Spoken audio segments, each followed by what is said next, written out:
Buenas noches, bienvenidos. Ya está, ya está puesto.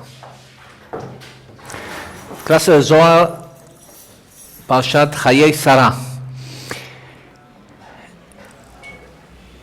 Este Shabbat dejamos pendiente una sección de la porción de la semana anterior que dijimos que íbamos a explicar al principio de la clase de Zohar de esta semana. Perdón. Y que en realidad hoy cuando me puse a ver cómo cuadrábamos esto que quedó pendiente con lo de esta semana, tiene bastante que ver. Estas porciones que es algo que es muy común de todo el libro de Bereshit, las porciones pueden ser muy entretenidas desde el punto de vista de la historia, del pshat, de lo que ocurre, a diferencia de las porciones, por ejemplo, del libro de Shemot o de Vaikra, que son sumamente aburridas porque son totalmente técnicas. Estas tienen las historias como jugosas. Y sin embargo, lo que suele suceder a raíz de que tiene estas historias jugosas es que ¿hace falta que esté abierta la ventana del fondo? Sí, porfa. Sí.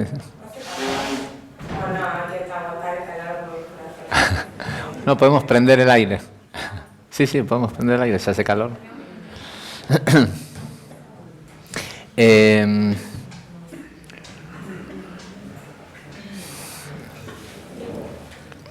Y lo que suele suceder, como decía anteriormente, es que lo divertido de la historia hace que a veces uno se pierda lo energético, lo más profundo. Igual voy a empezar, antes de hablar sobre la pequeña esta sección que quedó de la semana anterior. La porción de esta semana tiene una cosa muy particular en cómo está escrito el primer versículo. Y la semana anterior, y sobre todo en Shabbat, explicamos que también cómo está escrito el primer versículo de la porción de Vayera. Se le apareció Dios a Abraham. Hay una gran cantidad de secretos y de cosas escritas en el Zohar y en el Ari que tienen que ver con esa primer frase. Lo mismo ocurre con la de esta semana. La de esta semana, cuando uno lee la traducción, por ejemplo, la que pusieron en este libro, dice: Sara vivió 127 años, los años de la vida de Sara. Falleció en Kriyat Arba, que es lo que hoy es Hebrón, y Abraham fue a comprar un terreno en donde enterrarla.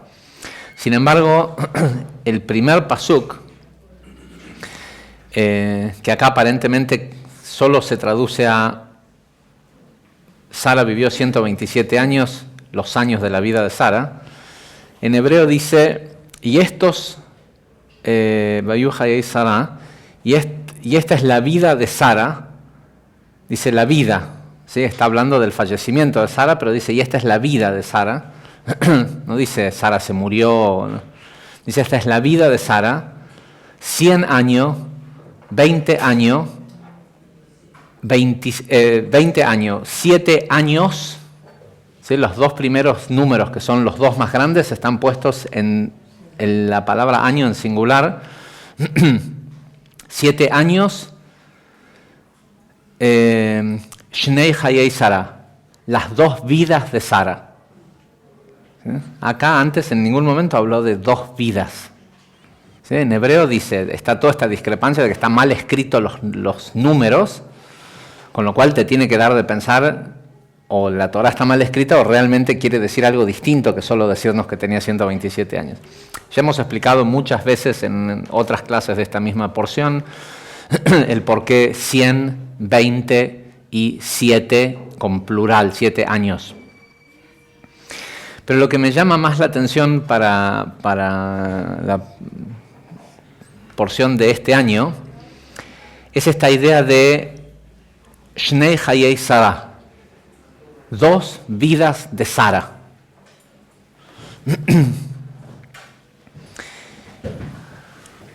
Siempre escuchamos de gente que vive 2 vidas, ¿no? Todo el tiempo escuchamos, no, tiene una doble vida. Con lo cual no está tan mal, porque si Sara, que fue una de las máximas matriarcas, la representación encarnada de la Shejina en el mundo, tenía una doble vida,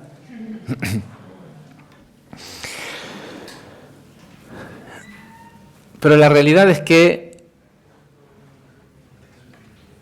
al menos todos nosotros tenemos al menos 2 vidas, al menos. El problema es cuando la gente empieza a tener mucho más de esas 2 vidas, pero la mayoría de nosotros, aunque no nos demos cuenta, hay una gran diferencia entre lo que es la vida que vivimos y lo que percibimos sobre la vida.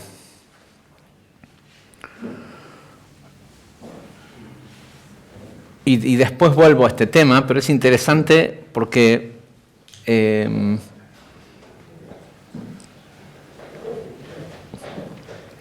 uno cuando conoce sobre la vida de otro, ¿sí? Cuando uno juzga y dice, no digo que juzgar para mal, puede ser para bien, pero cuando uno juzga la vida del otro,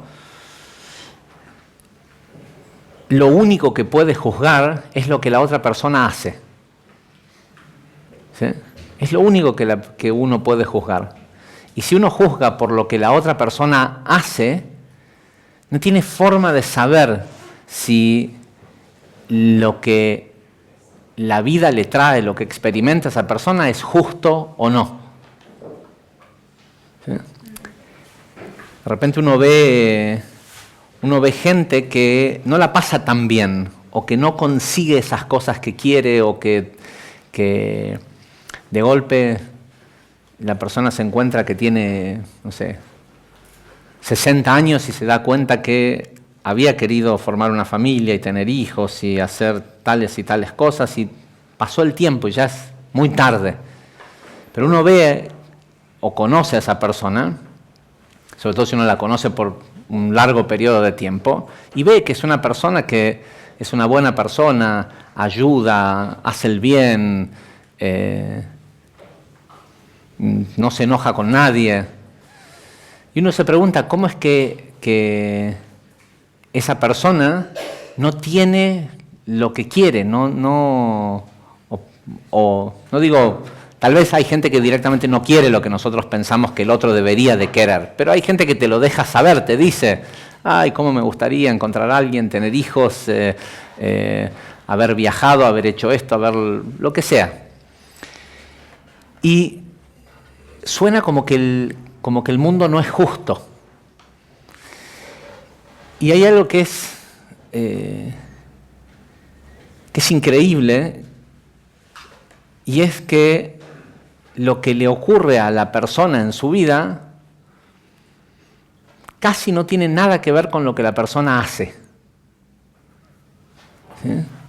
Uno ve que la persona, porque hay gente que en busca de los mismos objetivos hace una gran cantidad de esfuerzo y no los consigue. Y uno dice, bueno, claro, hay gente que no hace nada para conseguir, dice que quiere esto, lo otro, pero no hace nada.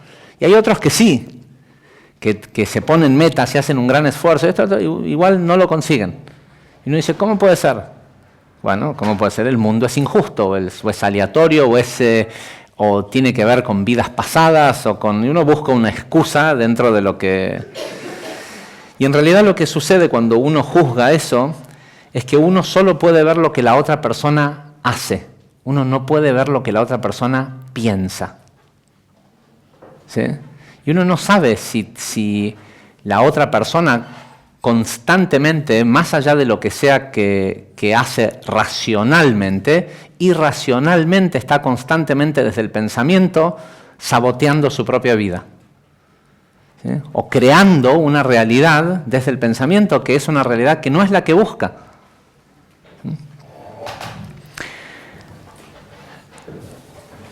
Después, ahora volvemos a este tema, porque indefectiblemente de donde nosotros venimos, en nuestro árbol, la persona más elevada que alguna vez existió en nuestro árbol genealógico, Sara, tenía una doble vida, ¿sí? Tenía dos vidas. Y obviamente Abraham también, ¿sí?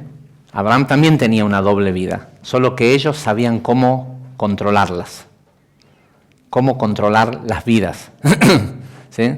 Lo primero que tiene que ocurrir es que tenemos que estar al tanto de que hay dos vidas. Una que es la realidad tangible en la que nosotros vivimos y otra es la interpretación subjetiva de lo que esa vida en realidad es. ¿Sí? Y lo más importante es entender que el ser humano solo es capaz de experimentar aquella vida que percibe, no la que es en realidad. El ser humano solo es capaz de vivir, de ser partícipe de la vida que percibe, no de la que es real. ¿Sí? Sin embargo, para la mente del ser humano, esa percepción es la única realidad que existe. ¿Sí? Única. Ni siquiera el pensamiento de que puede haber otra cosa. ¿Sí? Y ni hablar del pensamiento de que puede ser que esa otra cosa ya la tiene y lo que le está ocurriendo es que no lo puede ver.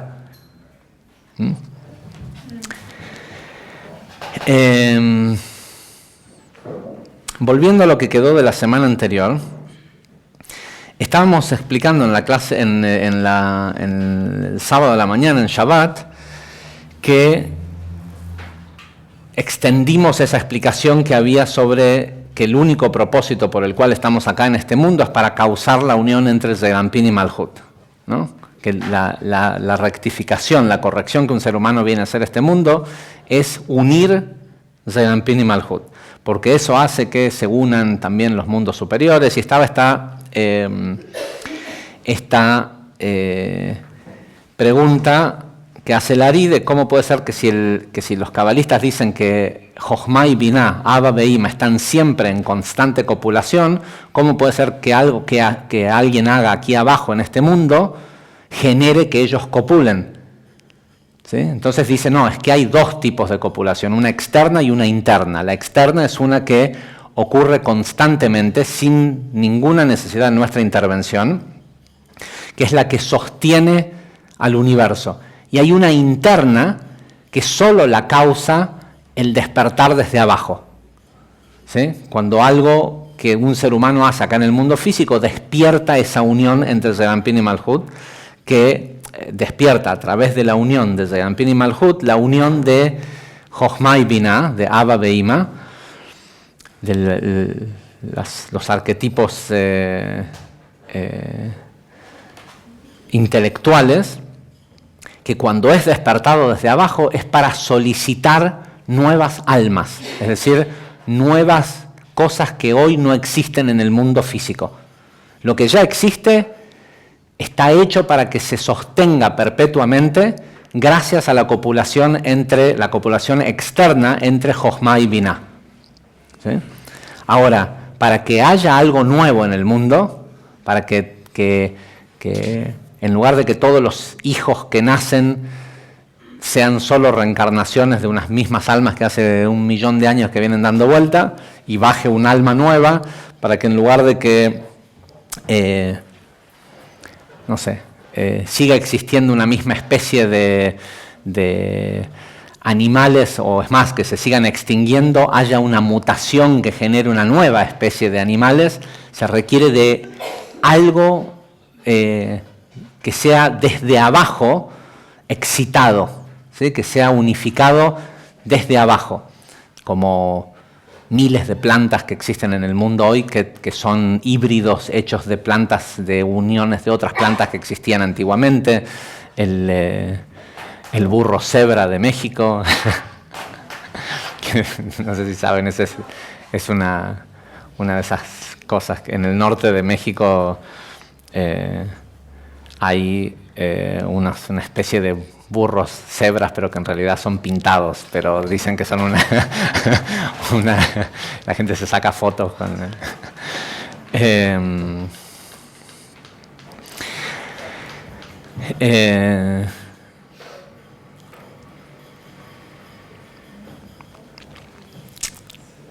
entonces en Shabbat tratábamos de explicar, pero se ponía demasiado técnica la cosa, que esa unión entre Zeranpin y Malhut nunca había podido ocurrir antes en el mundo, sino por Abraham. Y lo que hizo Abraham fue el pacto.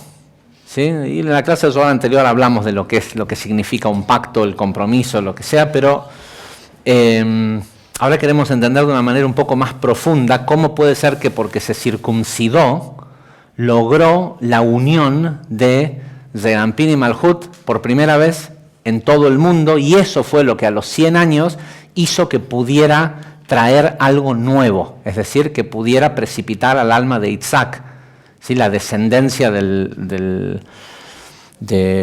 el progenio de esta nueva civilización que comenzaba a través de ellos.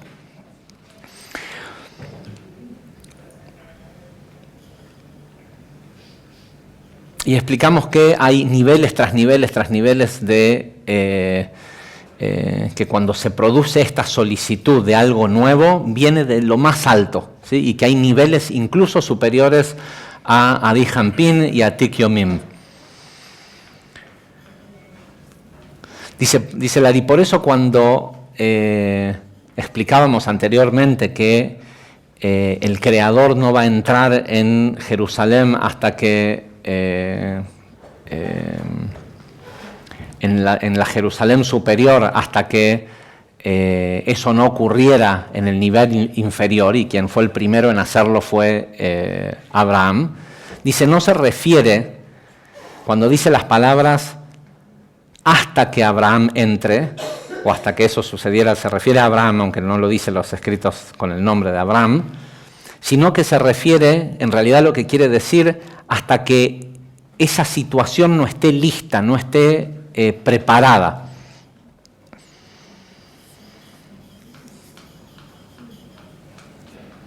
Dice, porque tenemos que entender que hay un propósito para la revelación y la unión entre Zeranpin y Malhut.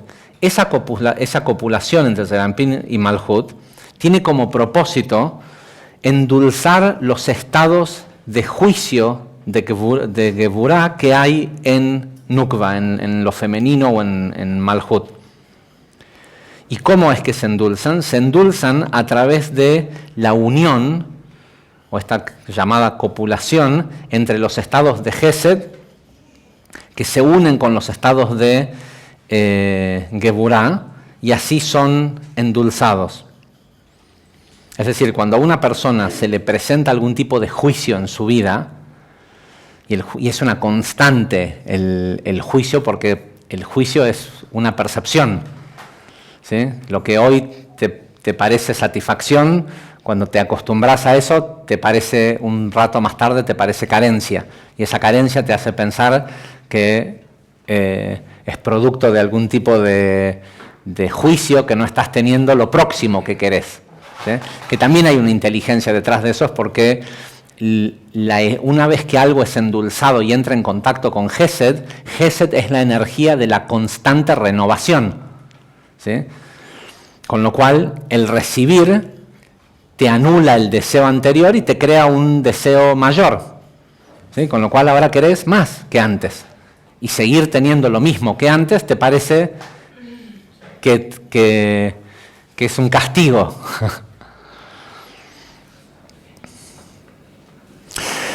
Entonces dice lo siguiente, ahora vamos a entender un secreto sumamente profundo acerca de lo que ocurrió con la circuncisión de Abraham.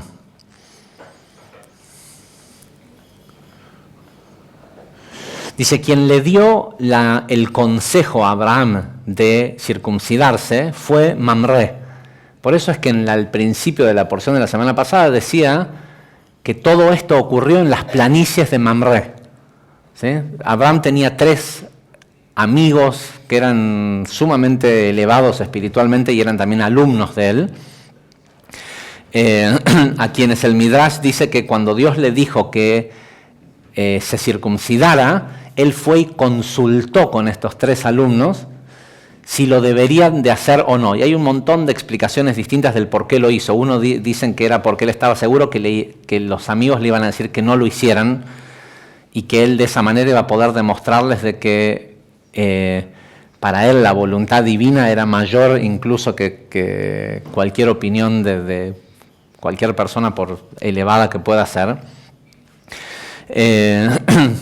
Hay un montón de explicaciones del por qué Dios le dice que haga algo. La semana anterior le dijo,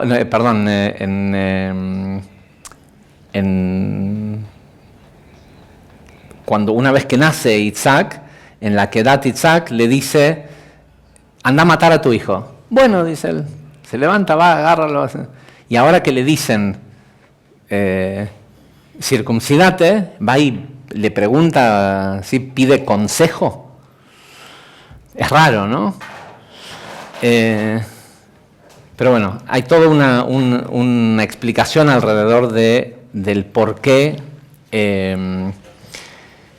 le pide principalmente consejo a Mamré, que es quien le dice que sí lo haga. Y el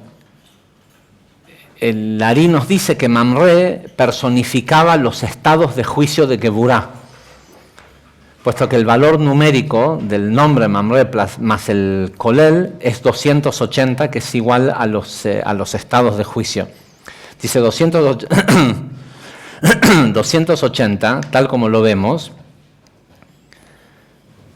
son los estados de juicio que buscan endulzarse al entrar en copulación entre Zeirampin y Malhut. Dice, y mientras que Abraham permanecía, ¿cómo se dice? No circunciso. Bueno, sin circuncidarse, no podía concretar esta copulación suprema entre los mundos metafísicos, puesto que el estado más elevado de Gesed, que es el que prevalece en la boca de Ima, es decir, en Malhut de Ima, se retira ante la presencia del prepucio. Y es por eso que Mamré entendía que lo que él simbolizaba metafísicamente y la transformación que él había venido a hacer al mundo, no la podía hacer hasta que Abraham no corrigiera esta unión entre Gesed en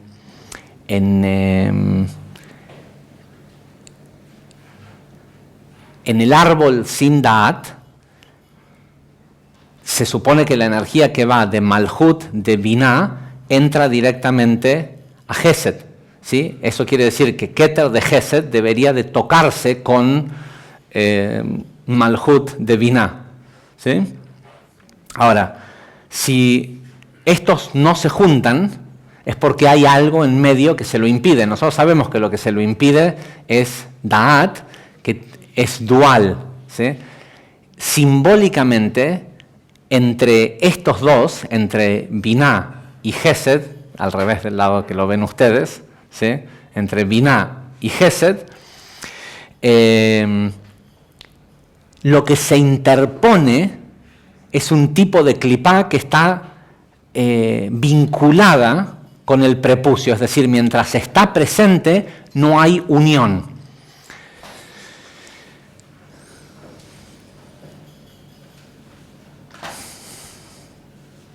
Después hay toda una explicación acerca de los 3 amigos, qué es lo que significa cada uno de ellos. Los amigos eran Einar, Eshkol y Mamre. Y hay toda una explicación acerca del valor numérico de cada uno de ellos y qué significa, por ejemplo, este Eshkol era el que representaba a Zeir Anpin y su nombre está relacionado con el nombre Shaddai, y por eso es que más tarde cuando a Moisés se le aparece Dios, le dice: yo soy el mismo Dios que se le apareció a tus ancestros, pero ellos solo me conocían como Kel Shaddai, ¿sí? Como el Dios protector, ¿sí? Pero no como me vas a conocer vos, le dice a Moisés, que es esta esencia creadora, ¿sí? Hasta la época de Abraham, la interacción que tenían tenía que ver con una especie de escudo de protección. Por eso la primera bendición que nosotros decimos todos los días en la Amidá es Magen Abraham, ¿sí? La primera, cuando empezamos la Amidá, lo que dice la bendición es bendito es Dios que es el escudo de Abraham.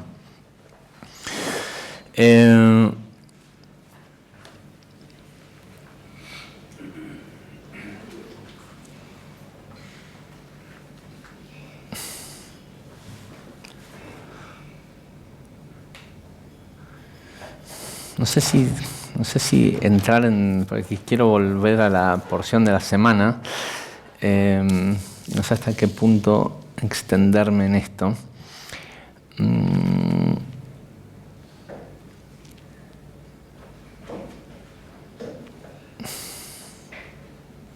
Esto vale la pena. Dice, los estados de juicio que en realidad quieren ser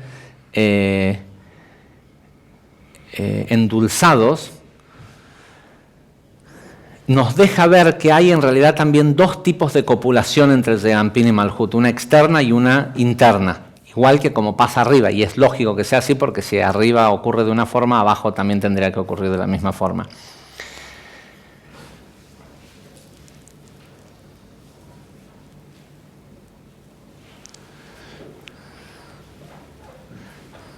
Dice, tal como nuestros sabios explicaron, el nombre Shin Dalet Yud, Shaddai, el nombrecito ese que sale, el nombre de Dios que aparece en las mezuzot, ¿sí? Que se ve, el nombre Shin Dalet Yud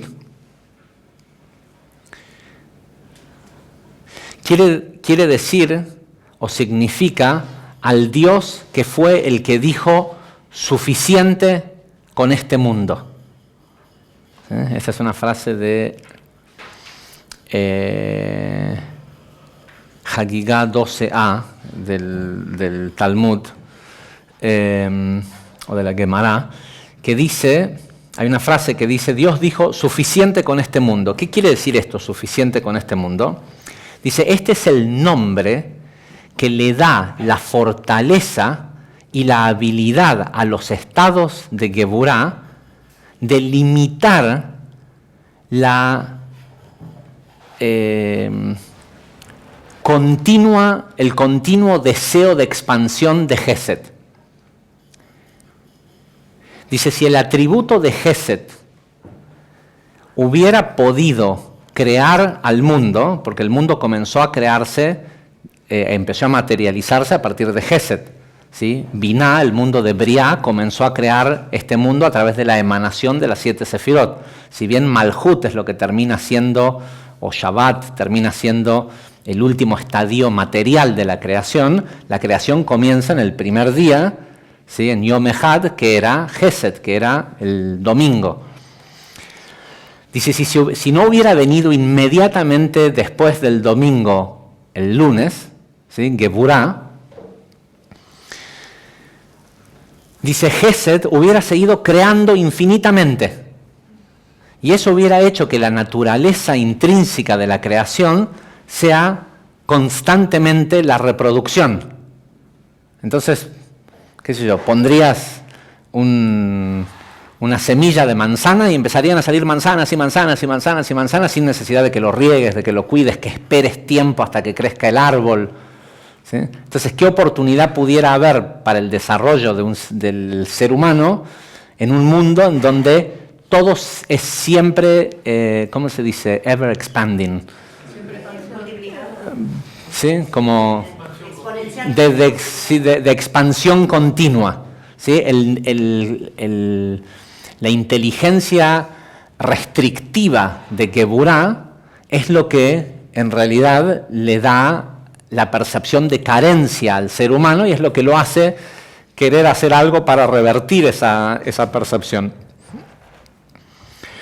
Esto lo vemos también, hay una explicación en el Ari acerca de la división, cuando la Torá dice que Dios dividió las aguas y al agua de arriba le llamó mar, y al agua de abajo le llamó mar y al agua de arriba le llamó cielo.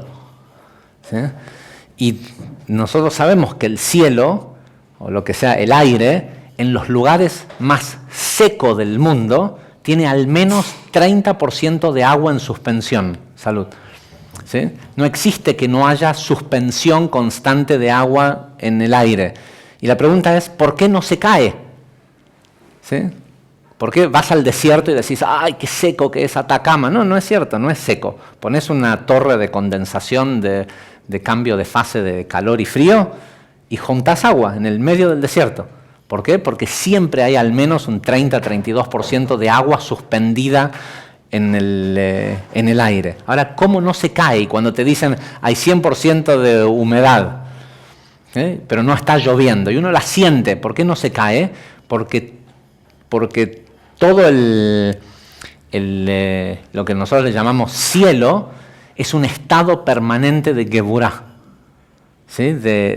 Nosotros vivimos en un mundo que está hecho de la esencia de Gesed, que es el agua, pero que está siempre contenida, por decirlo de alguna forma, cada microgota de agua está contenida por una manito de Geburah que le dice, no, manténganse todas separadas. ¿Sí? Lo mismo pasa con la cantidad de oxígeno que hay en el aire, todo está distribuido de una manera homogénea, que es lo que en realidad permite la vida en la Tierra. Entonces hay un aspecto primordial de la divinidad que tiene como propósito, por decirlo de alguna forma, no dejarnos ver que estamos en el paraíso. ¿Sí? Dice, también es sabido, dice el Ari, que el nombre Shin Dalet Yud, el nombre Shaddai, es el nombre del Dios que es capaz de sobreescribir el orden natural de las cosas. ¿Sí? Que con el nombre Shin Dalet Yud se puede revertir la naturaleza, ¿sí? Lo que es la constante. ¿Y cómo es que esto funciona? Solo a través de estados de Geburah, estados de juicio.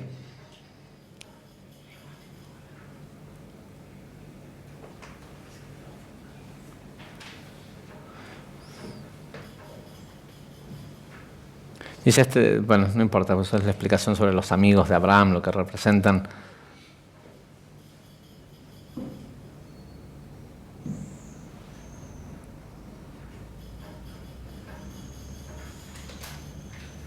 Dice, y Mamre le recomendó a Abraham que se circuncidara porque él podía ver, era un tipo de una gran estatura espiritual, él podía ver que mientras que Abraham, que significaba, era la manifestación física en el mundo de la Sefirá de Gesed, mientras que tenía la conexión con el prepucio, los estados mismos de Gesed se alejaban de él.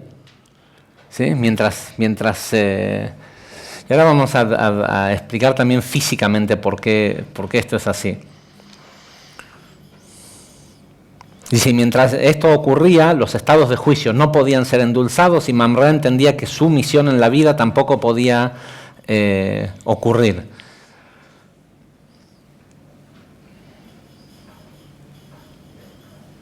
Entonces, cuando dice se le apareció Dios a él, a Abraham, dice, se le apareció porque se había circuncidado, es decir, porque se había circuncidado, Gesed pudo comenzar a ser revelado en Malhut de Binah. Dice, y porque Malhut de Binah y Gesed pudieron unirse, por primera vez la Shejinah, es decir, la presencia divina, pudo aparecer ante él para poder cosechar los nuevos estados de misericordia que él estaba produciendo. Y esto también es lo que causa que Sara pueda quedar embarazada a pesar de la edad que tenía.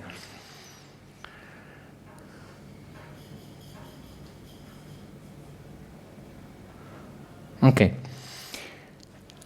¿Por qué la circuncisión? ¿Por qué el pacto habría de involucrar el cortar el prepucio?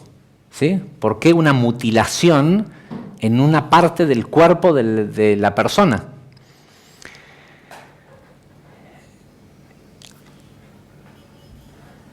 Hay infinidad de formas de verlo, pero todas las interpretaciones cabalísticas coinciden con un aspecto primordial, que es el quitarle sensibilidad al glande.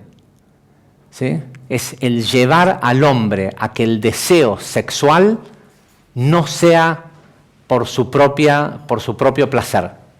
¿Sí? Que en el llevar a que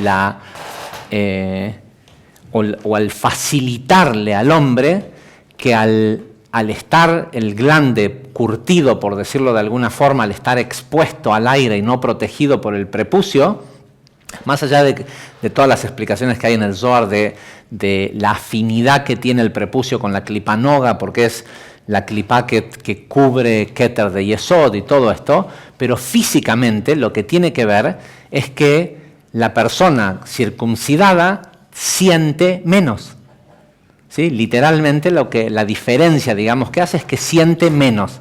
Y ese sentir menos le da mayor control, por decirlo de alguna forma, sobre el estar pendiente del placer de la mujer, de la otra persona y no de sí mismo.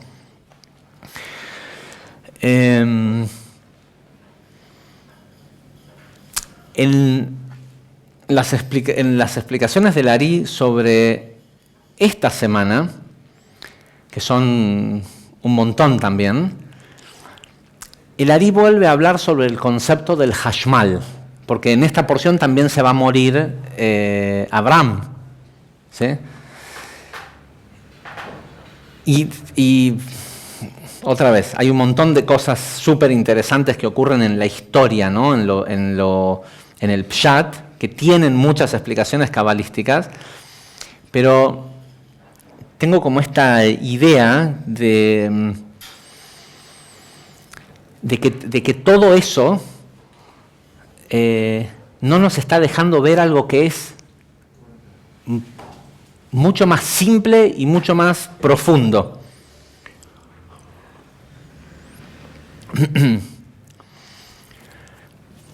El Ari comienza a hablar otra vez, ¿se acuerdan de la idea de esto del Hashmal, de que las luces de la cara de Dios, de la barba de Dios, cuando descienden sobre Zeranpin y Malhut, producen una especie de escudo de protección que en hebreo moderno la palabra Hashmal quiere decir electricidad.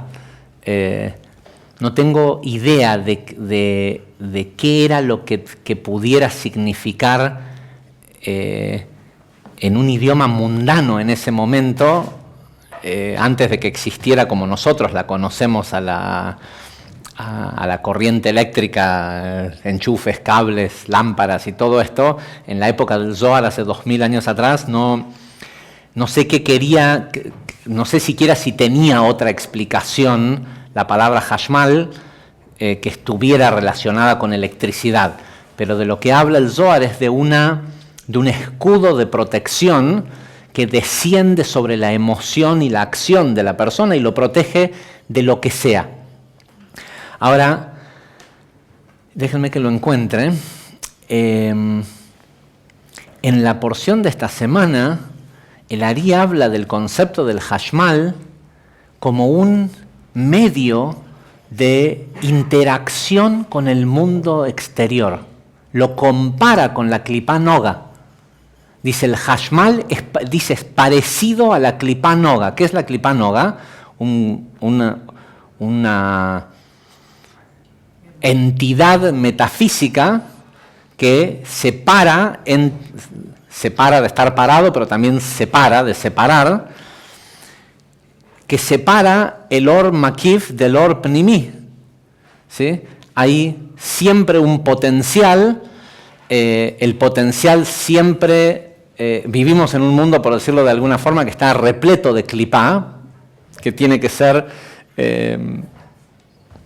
transmutada, y esa Klipá, llamémosle desafíos, juicios, lo que sea, constantemente se acerca a nosotros, porque hay una capa límite, un punto en donde está el mundo exterior, estoy yo, y hay un lugar de interacción.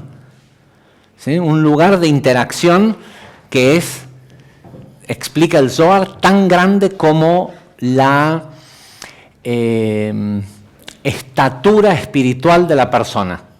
Es decir, hay gente que tiene la Klipá Noga y el lugar de interacción entre ellos y el mundo al ras del cuerpo, o hasta donde le alcanza la mano, y hay otras personas que las decisiones que toman, las cosas que dicen, que hacen, que deciden, afecta, no indirectamente, no estamos hablando del butterfly effect, ¿sí? No estamos hablando de que lo que hago acá por la teoría cuántica está movilizando a todo el mundo. No, hay un tipo que toma una decisión, dice voy a hacer esto y no esto, y 50.000 personas se quedan sin trabajo en el mundo. ¿Sí? Hay gente que el nivel de alcance que tiene sus acciones, sus decisiones, lo que dice, lo que hace, tienen mucho más alcance, esa es la palabra. Y lo que el Ari dice es que el Hashmal está ahí también. Ese campo de repulsión magnética que protege a la persona puede ser tan grande también como miles de kilómetros. ¿Sí? Entonces imagínate la diferencia que hay entre ser una persona que va por la vida topándose con la realidad, ¿sí? A medida que la realidad, ¿sí? Nunca les pasó de querer salir de un edificio que tiene puertas de vidrio, puertas corredizas, lo que sea, y que la puerta no se abra hasta que estás a 1 milímetro de... ¿sí? Y si venís muy rápido, te pegás contra el vidrio. Hay gente que vive la vida así, dándose cuenta cada 2 minutos que se está golpeando otra vez contra el obstáculo, y hay otros que van por la vida disipando obstáculos y cambiando la realidad a miles de kilómetros de distancia de donde ellos están. ¿Sí? Se sientan, piensan, contemplan, dicen, no, voy a hacer tal y tal cosa, y toman una decisión, y hoy ocurre más que nunca, porque en un mundo en donde la información está disponible de una manera tanto más precisa y rápida,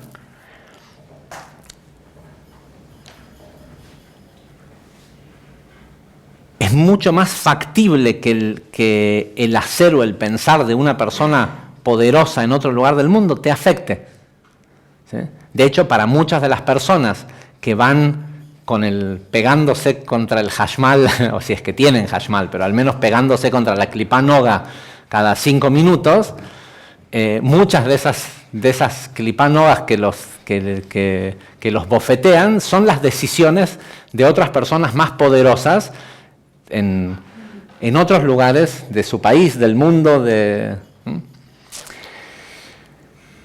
Y hay otras personas que viven en control de una realidad del tamaño que sea que los rodea, que se intersectan con las órbitas de las vidas de otras personas, ¿sí? Y que confluyen mucho más lejos de lo inmediato en lo físico, que es lo que duele. ¿Sí? No quiere decir que que no lo afecte la otra persona, pero no lo afecta en planos, o sea, lo afecta en planos mucho más sutiles, no en el golpe, en el cuerpo, en la billetera, en el... ¿sí? Con lo cual también ocurre lo que hablábamos hace un par de semanas de que te inviten a almorzar, ¿no? De que alguien te solucione porque tu campo de repulsión magnética te está protegiendo a X cantidad de kilómetros de donde vos estás, no sé, una inversión que hiciste o lo que sea, algo se va a modificar y te va a obligar a hacer un cambio que no parece racional, pero que es parte de esa protección que viene de afuera. ¿Sí? Que mucha gente, lamentablemente, le llama Dios a eso. ¿Sí? Y piensa que viene de arriba, no de afuera.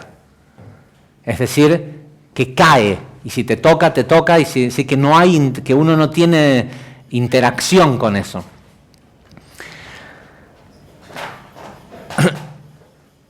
Esta idea de las dos vidas de Sara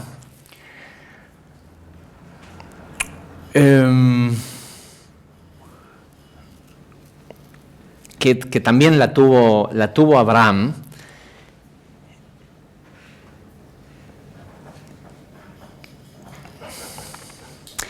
y menciono, yo sé que esto que les va a sonar raro, pero siempre durante la porción de Hayei Sara está la Ilulá de Rabbi Avraham Azulay. Y Rabbi Avraham Azulay es el cabalista que nos explicó qué es la resurrección de los muertos, ¿sí? Qué es la inmortalidad. Todo el concepto de la inmortalidad proviene de los escritos de Rabbi Avraham Azulay.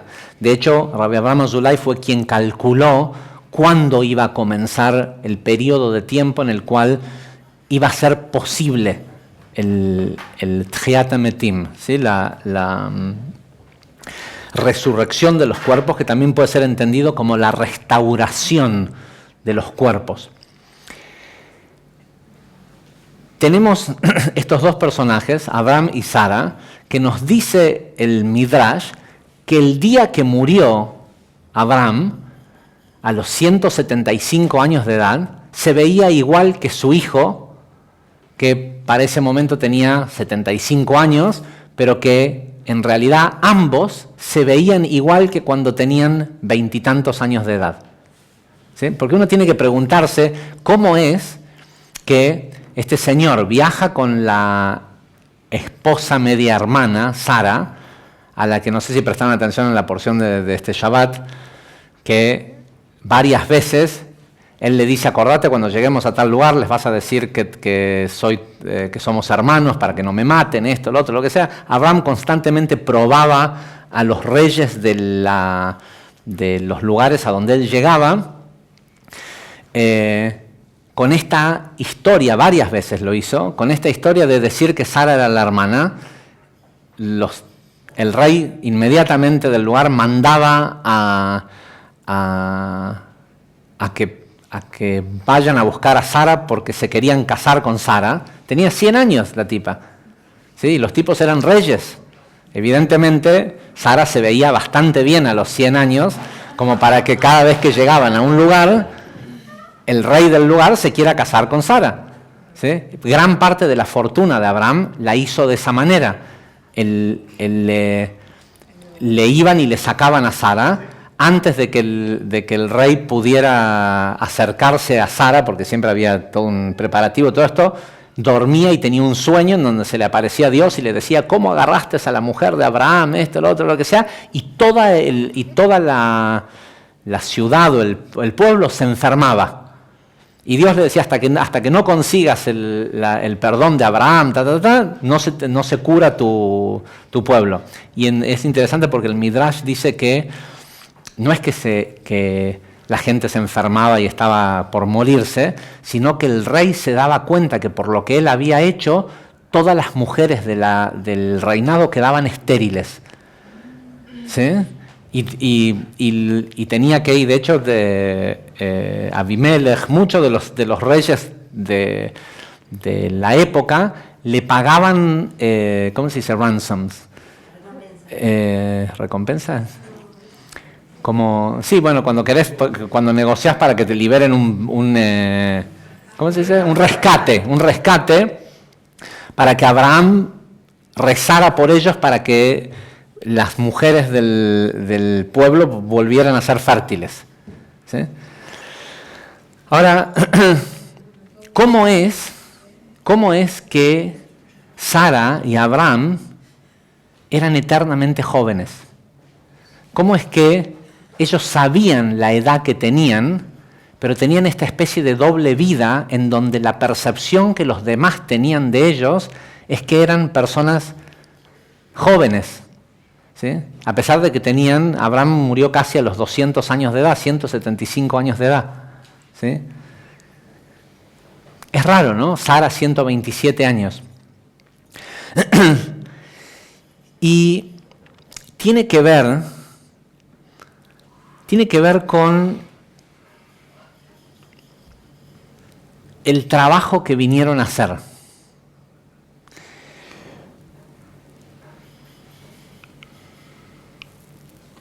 Nosotros vemos el mundo y nos parece que un montón de cosas que pasan en el mundo son injustas.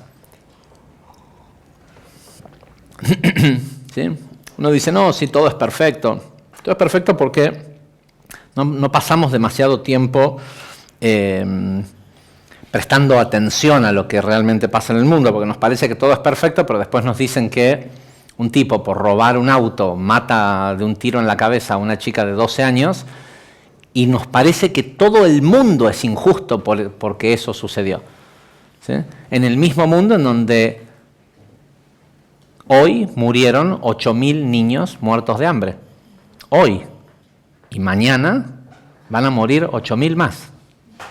Y pasado mañana, otros 8.000. ¿Sí? En el mundo mueren entre 7 y 8.000 niños de hambre por día. ¿Sí? Entonces, nos parece que el mundo, o cuando ya llegamos a estudiar algunas clases de Cábala, decimos, no, todo es perfecto. Todo es perfecto porque no nos toca manejar por África y esquivar los cuerpos muertos en la calle. ¿Sí? Pero cuando pasa algo que, ¿sí?, más o menos choqueante en nuestra proximidad y pensamos, uy, me pudiera haber pasado a mí, lo alenu, es distinta la sensación que tenemos. ¿Sí? Ahora, imagínense cómo sería para Abraham y Sara, dos personas que hace 4.200 años habían alcanzado una conciencia cuántica de poder ver la interacción que había entre todo y con todo, entendían que el ser humano es la expresión más divina de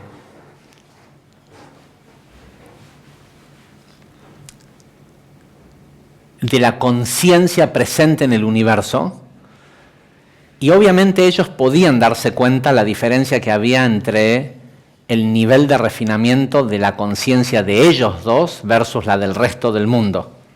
Pero en ese resto del mundo, la mayoría de la gente era extremadamente miserable.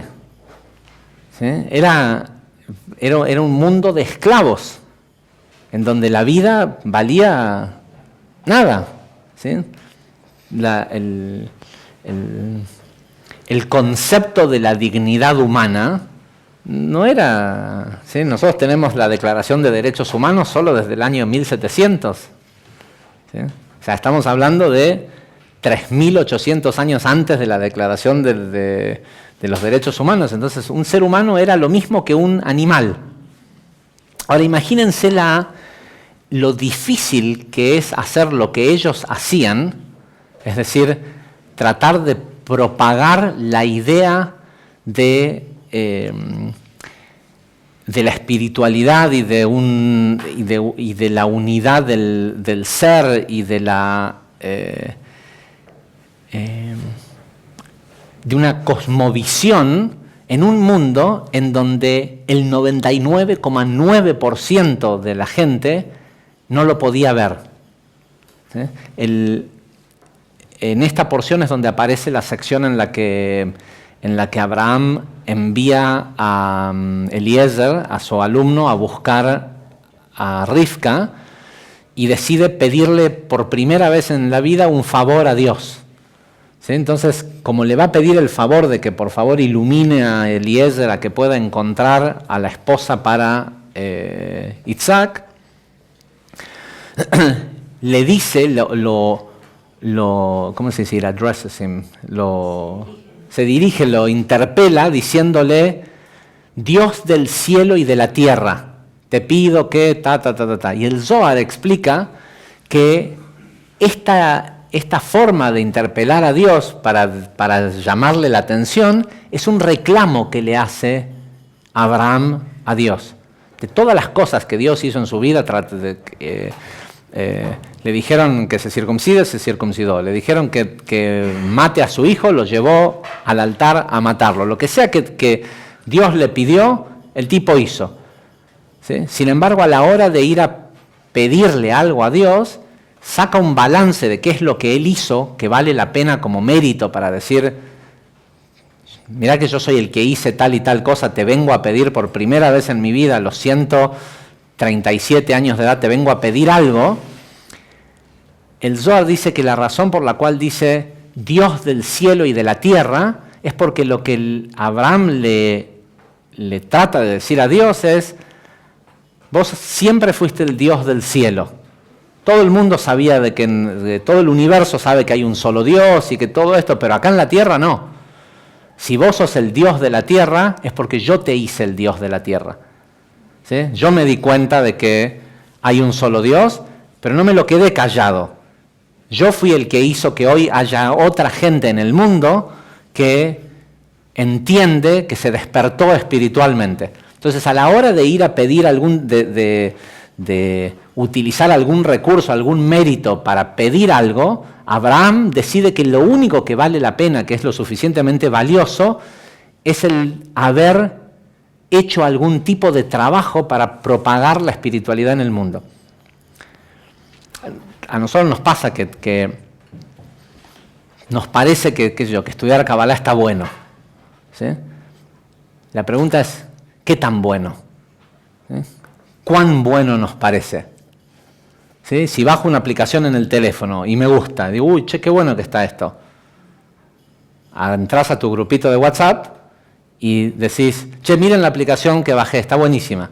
¿Sí? Algunos la van a bajar, otros no, lo que sea. A mí me pasa que yo encuentro una aplicación, algo nuevo que funciona, lo pongo en mi Facebook, en algún lado. ¿Sí? ¿Cuánta gente que dice: che, qué bueno que está esto de Kabbalah? Dice: hay que compartirlo. ¿Sí? Hay que hacer que... Y hace y toma un compromiso de hacer algún tipo de trabajo para que se expanda.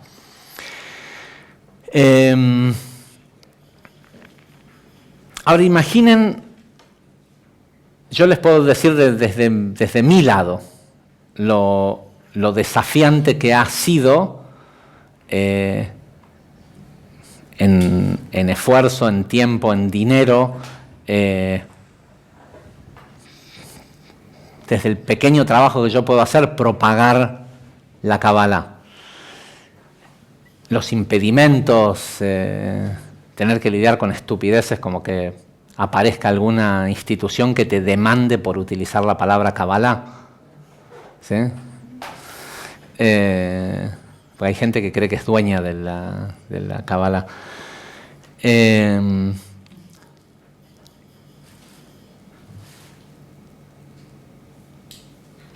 Hay algo que está directamente relacionado entre Sara, Abraham, este concepto de la doble vida y la inmortalidad.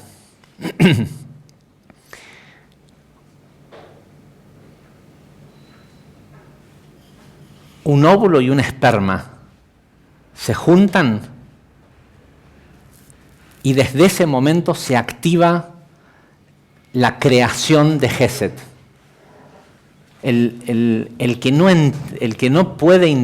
entiende, es imposible que una persona pueda entender qué quiere decir Dios si no entiende lo que ocurre cuando 2 células se juntan y terminan generando 1 trillón de células en solo 9 meses, que desde 2 células totalmente indiferenciadas se producen un par de miles de tejidos diferentes, ¿sí? Hechos de la misma materia prima, pero hechos totalmente diferentes, y que una vez que ese cuerpo nace, al menos por los próximos 21 años, 3 veces va a cambiar totalmente todas las células de su cuerpo y producir 3 cuerpos nuevos.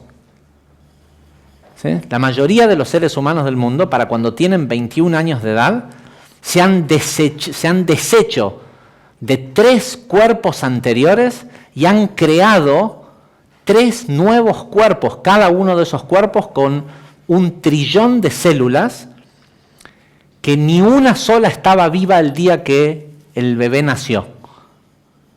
¿Sí? El que no puede entender, y eso no es un milagro. ¿Sí? ¿Qué es para nosotros un milagro? Oh, me gané la lotería. ¿Sí? ¿Sí? Pude levantar una cosa. No llovió cuando las pelotudeces que nos parece que son un milagro. ¿Sí? Sin embargo, vemos una planta que con agua y luz solar fabrica frutas, y eso no nos parece un milagro. ¿Por qué no nos parece un milagro? Porque esa es la esencia de la creación. La creación es así de grandiosa. ¿Sí? Nosotros estamos tratando de averiguar cómo se hace un panel solar para cosechar energía del sol, mientras que las plantas vienen haciendo, no sé si saben que finalmente cuando los sistemas modernos de cálculo de estructuras están todos basados en cómo las plantas distribuyen esfuerzos según el medio en el que les toca vivir. ¿Sí? Exactamente la misma función hace un ombú en Buenos Aires que hace una palmera en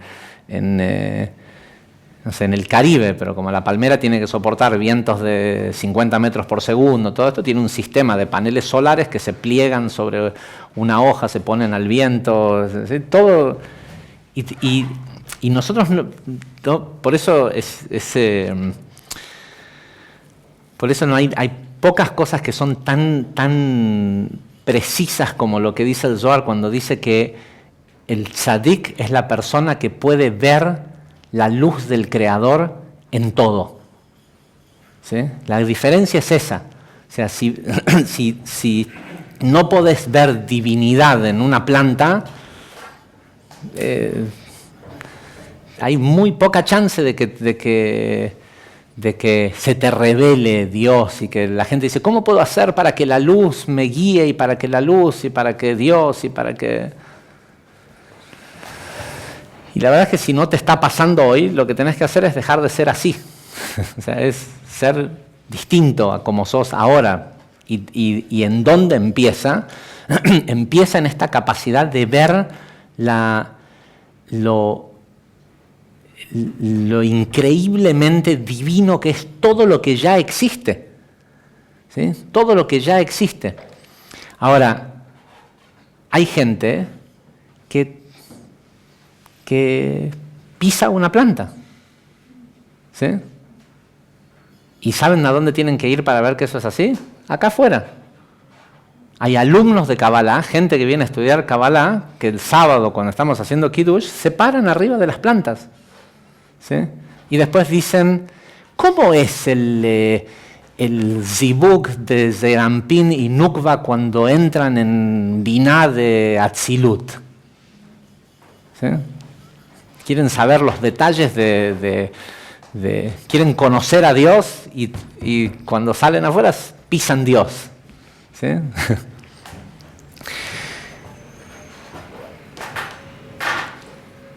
Hay una frase que el Zohar utiliza mucho, porque estamos hablando de Sara y de Abraham, que son estos 2 tzadikim. Hay una frase que dice,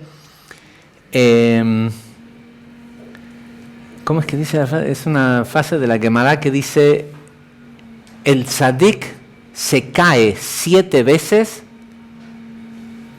y el tzadik se cae 7 veces y siempre se levanta.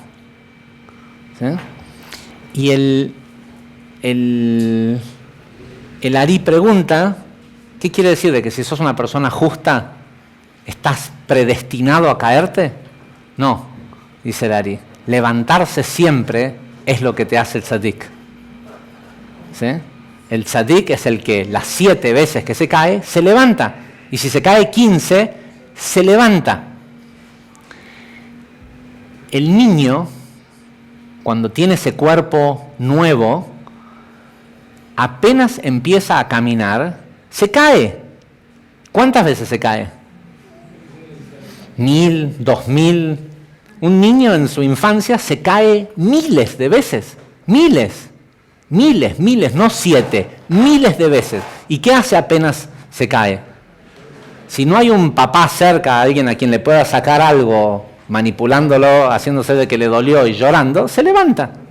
¿Sí? Si no hay un beneficio mayor para conseguir haciendo uso de la caída, ¿qué hace? Se levanta. Sara y Abraham fueron los primeros en tener un absoluto despertar espiritual inmediatamente después de los 1600 años más oscuros de la historia del mundo. ¿Sí? En el peor momento. Y uno tiene que imaginarse que un tipo que es millonario, ¿sí? Que tiene todo lo que el mundo físico puede dar, en un mundo en donde ¿cómo se dice? Self-indulgement.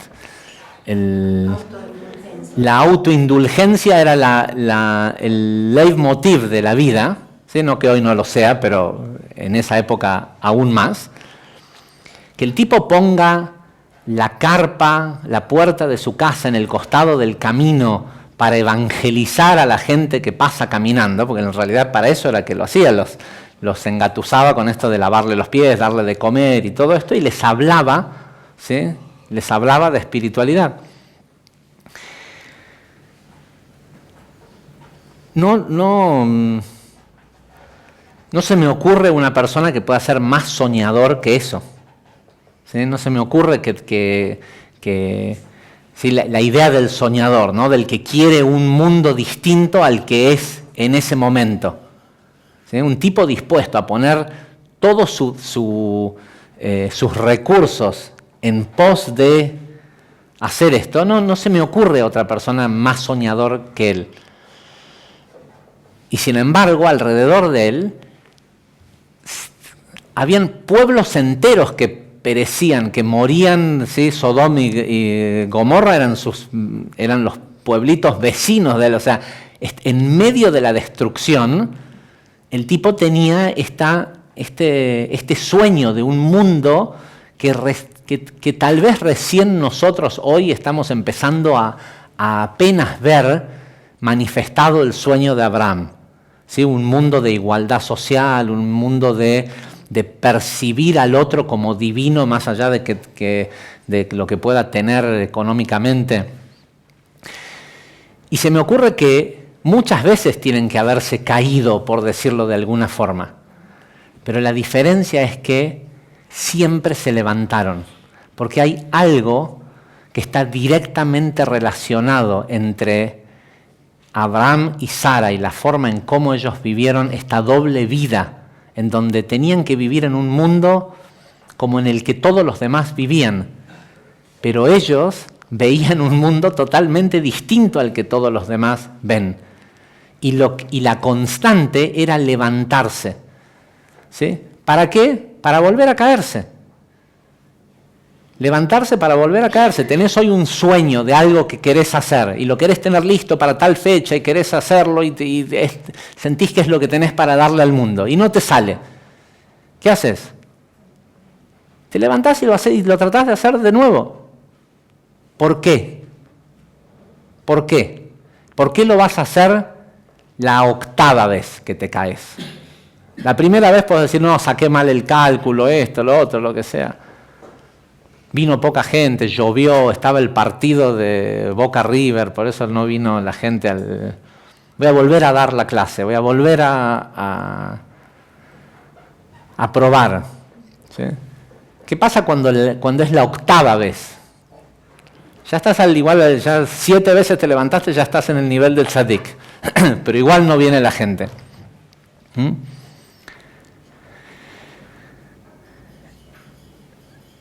Hay una inteligencia.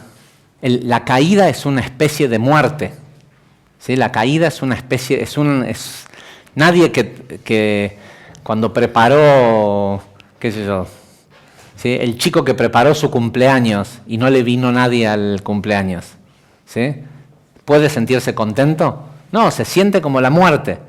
Preparaste la clase, hiciste, alquilaste, todo, y vienen 3 personas. ¿Sí? Se siente que y siempre va a haber alguien, pero bueno, sí, esas 3 personas son las que...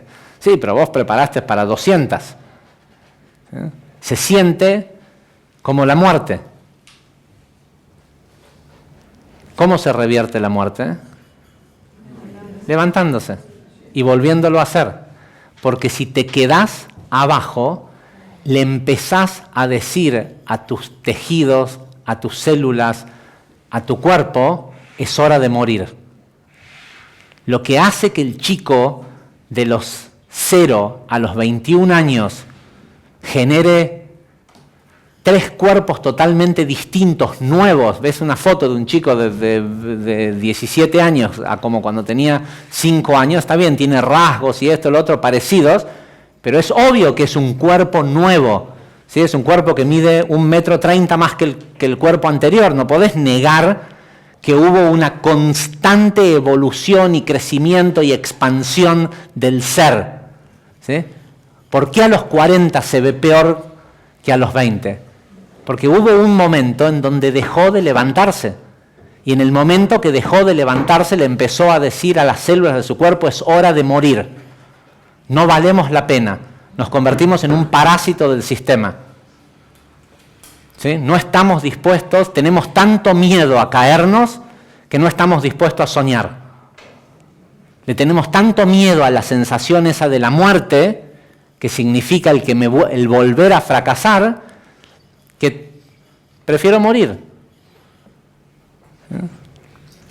Ahí es algo, y es así. Aunque parezca una locura, hay que hacerse cargo y vivir una doble vida.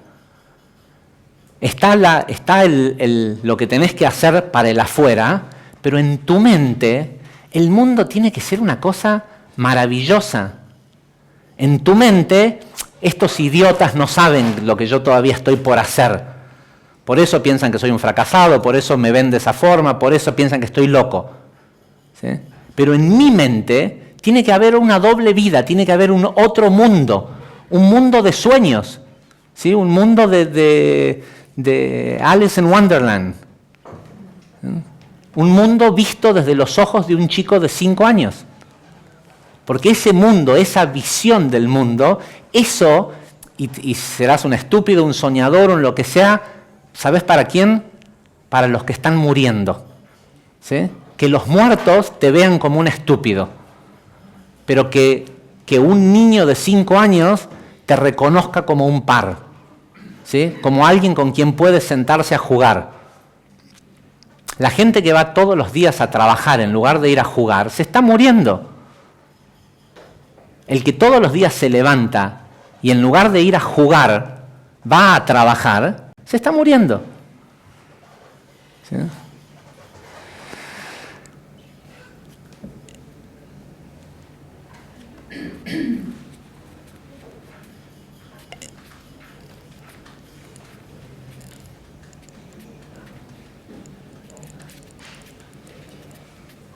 Yo creo que lo que distingue nuestra era esta era que comenzó en el 11 de septiembre de 1999, Rosh Hashanah 5760. La diferencia entre esta era y un día antes de ese día es que hoy existe Tchiat HaMetim. Hoy existe la resurrección de los muertos. Si tratabas de hacer esto hace 15 años atrás, eras solo un estúpido, ¿sí? Hoy podés ser un estúpido en la vista de los demás, pero uno con una vida nueva. Porque hoy sí se puede, hoy no importa, hoy no es demasiado tarde. Hoy no es demasiado tarde. Entren en... Lo que pasa es que tenés que estar dispuesto a hacer algo, a hacer un cambio, a hacer algo con tu vida donde digas, ¿sabes qué? Ok, tal vez desperdicié los últimos 65 años de mi vida. Ok. Pero ¿cuántos más puedo vivir? ¿100 más? ¿200 más? ¿Sí? ¿Qué voy a hacer? ¿Morir dentro de 30 o aprovechar los próximos 100? Es una decisión y tenés que acompañarla con algún tipo de acción. Pero esa realidad, esa acción, no puede ocurrir si no empezás a cambiar el cómo pensás. Es increíble porque es feo porque uno no quiere juzgar a los demás, pero si prestás un poco de atención nada más, solo en, por ejemplo, las personas estas que decía anteriormente, que pareciera que la vida no, que son buenas personas, pero que pareciera que la vida no les da lo que ¿sí?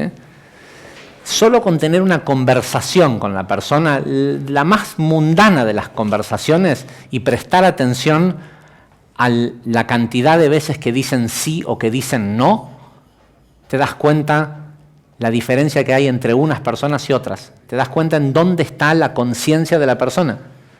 ¿Sí? Yo lo veo esto constantemente. La gente joven hoy dice sí todo el tiempo. Lo dicen, no solo lo dicen en el cómo encaran la vida y en el que no le tienen miedo a nada, les sale de la boca la palabra sí muchas más veces que la palabra no. ¿Sí? De hecho, hay a mí me llama la atención sobre todo si buscan en TechCrunch, ahí van a ver que hay un montón de videos en YouTube de entrevistas que le hacen a los jóvenes emprendedores que han tenido éxito y que son, digamos, los precursores de este nuevo mundo de tecnología.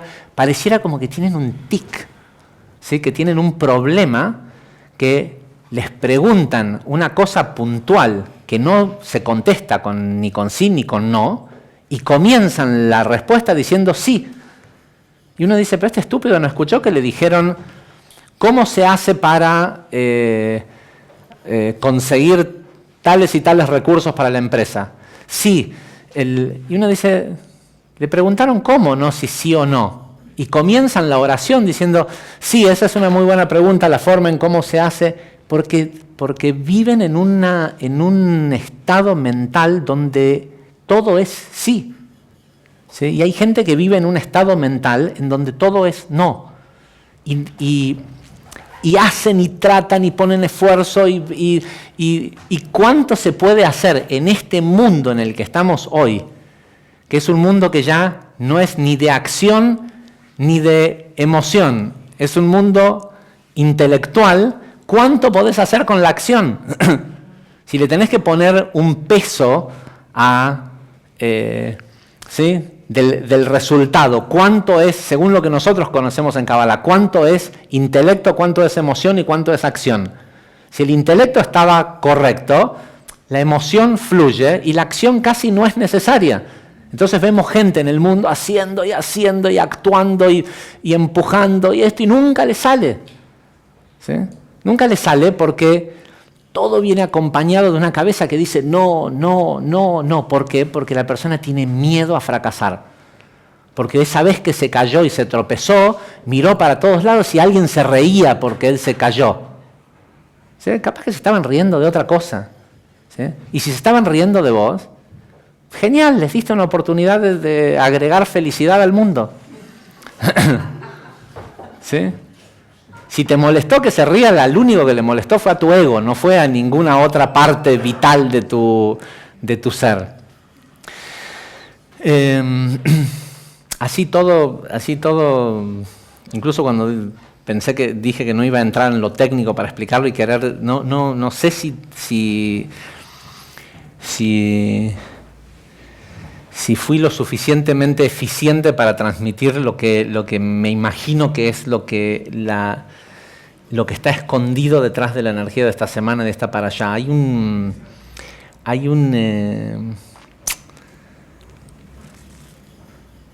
Hay que, no sé, para cada quien querrá decir una cosa distinta y cada quien lo podrá interpretar como lo puede interpretar, pero hay que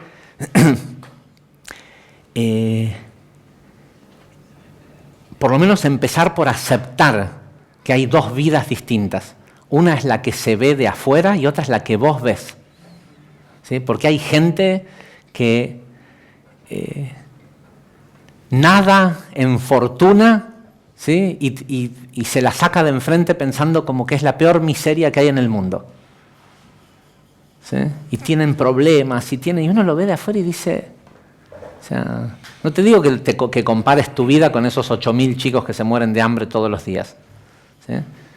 Pero hay gente que constantemente fabrica problemas, ¿sí? Y dijo esto, y lo que estará por hacer, y lo que me estará por decir, y lo que...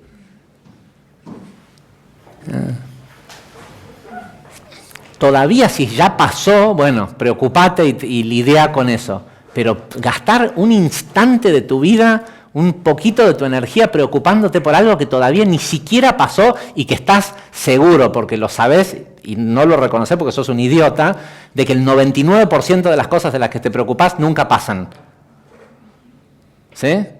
Y si pasan, y si terminan pasando es porque tuviste la suficiente dedicación, de esfuerzo, emoción y energía para que pase. ¿Sí? Y a veces ni siquiera pasó, pero pensaste que pasó. ¿Sí? Entonces es una decisión que uno tiene que les recomiendo que busquen en YouTube. Hay un documental que debe durar una media hora más o menos sobre Burning Man. Pero lo particular que tiene ese documental, busquen, me imagino que si buscas señor de 89 años Burning Man o 89-year-old man Burning Man, hay uno de los documentales, hay cientos de documentales hechos sobre Burning Man, pero hay uno donde uno de los testimonios centrales que toman en el documental es el testimonio de un señor que hace, no sé si en ese momento ya hacía 9 o 10 o 11 años, que todos los años iba a Burning Man y en ese año estaba cumpliendo 98 años y estaba planeando cómo iba a hacer para ¿sí? Si no saben lo que es Burning Man, vean cualquier documental de Burning Man y vean a lo que me refiero con aceptar un mundo Burning Man es uno de los festivales que se hacen una vez al año en el mundo, que es como una especie de yo le llamo como de simulación, es un freedom simulator, es como una simulación de cómo pudiera ser el mundo si fuéramos realmente libres, ¿sí? No libres de que alguien nos tiene presos, sino libres de hacer, decir y sentir lo que sea, expresar lo que sea que realmente sentís. Creo que ese tipo, ese señor en ese documental es la prueba de que nosotros vivimos en una era de Tchiat Hametim. Porque el tipo cuenta cómo él vivió toda su vida como un tipo normal, como ¿sí? Con una empresa, esto, lo otro, lo que sea, se retiró, vivió otros... Es un tipo que tiene 90, en ese momento tenía 90 años, ¿sí? Vivió otros 20 años retirado, como se retira la gente normal, y un día lo invitaron a Burning Man. Un día lo invitaron, algo se habrá despertado en él, algo habrá hecho que le dio el mérito de ir y conectar con eso. Y una vez que lo hizo, el tipo cuenta lo que es la diferencia de su vida después de haber ido a Burning Man. O sea, que el tipo empezó a vivir realmente a los 80. ¿Sí? La mayoría de nosotros estamos muy por debajo de esa edad. O sea, que tenemos todavía mucha chance. ¿Sí?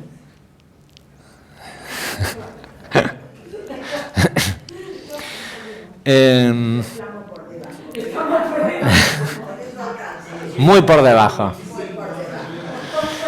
Así que bueno, Besat Hashem, que